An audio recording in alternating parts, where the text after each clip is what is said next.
নূরে মুজাসসাম হাবিবুল্লাহ হাবিবুল্লাহ আব্দুল মুনজির হাদিস শরীফটা, ইন্নী মজুন সাইয়্যিদুল আইয়াম, আল নূরে মুজাসসাম হাবিবুল্লাহ হুজুর পাক সাল্লাল্লাহু আলাইহি ওয়াসাল্লাম নিজেই সম্মান করেন, ইন্নী সাইয়্যিদুল আইয়াম ওয়া হুয়া আযম ইনদাল্লাহ ওয়া আযম ইনদাল্লাহ মিন আদাল ফিতর, ইন্নী মজুন সাইয়্যিদুল আইয়াম ওয়া হুয়া আযমুহা।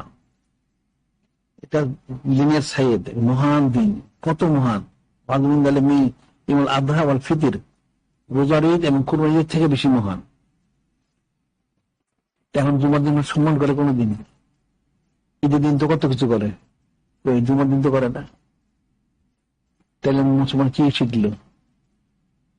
আবার তারপরে যেমন সাইয়্যিদ সাইয়্যিদুল আইয়াম শরীফ, ইসলাম আযম শরীফ, তার চেয়ে বড়, কোন সম্মান করে কেউ? এই মুসলমানের খায়ের বরকত আসবে করতে।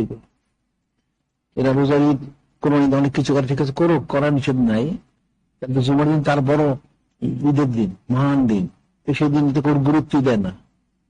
তার চেয়ে বড় দিন হচ্ছে ইসলাম আযম শরীফ, তারও কোনো গুরুত্ব নাই। এই মুসলমান কি করে ফায়দা লাভ করবে?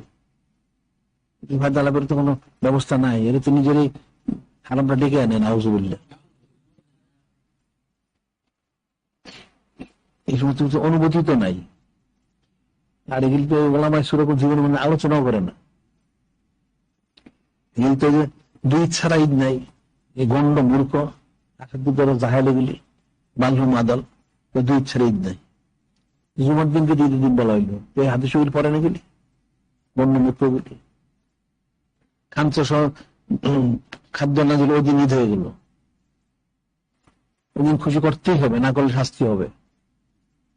তাহলে নূরে মুজাসসাম হাবিবুল্লাহ হুজুর পাক সাল্লাল্লাহু আলাইহি ওয়াসাল্লাম 500 দিন বা সংশ্লিষ্ট দিন রাত্র, তাহলে কত ফজিলত হবে।